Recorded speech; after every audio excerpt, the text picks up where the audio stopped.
مسجدوں کی آبادی سے گھروں کی آبادی ہے. مسجد کو آباد کرتے ہم لوگوں کے گھر آباد ہو جاتے ہیں. اور آدمی اللہ کا ولی ہوتا ہے تو پھر آبادی ہی آبادی ہے. دل آباد ہو جاتا ہے، روشن منور ہو جاتا ہے، سکھ پا جاتا ہے، چین پا جاتا ہے، سکون نصیب ہو جاتا ہے. الصلاۃ عماد الدین، نماز دین کا ستون ہے. ابھی تک نماز ہی درست نہیں.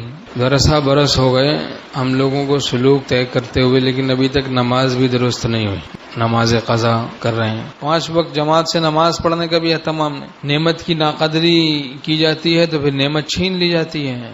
اب اسلام کی کوئی ناقدری کرتا ہے تو پھر دولت اسلام چھین لی جاتی ہے. ایمان کی ناقدری کی جاتی ہے تو ایمان چھین لیا جاتا ہے. یہ گناہ کرنا ایمان کی، اسلام کی ناقدری کرنا ہے. دل کی غذا اللہ کی محبت ہے. اللہ کی رضا سے دل میں جان آ جاتی ہے.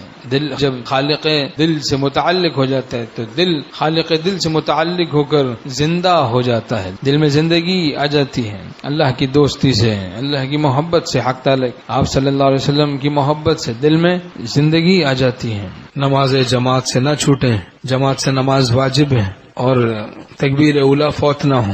ہمارے شیخ رحمۃ اللہ فرماتے تھے مسبوق نہ بنو، رکعت نہ نکلے. اب دیکھو تو 10 سال سے سلوک طے کر رہے ہیں اور روز کے روز کئی نمازوں میں مسبوق بنے ہوئے ہیں. یہ کیا سلوک طے کیا ہے؟ کیسا اللہ کا تعلق حاصل کیا ہم نے؟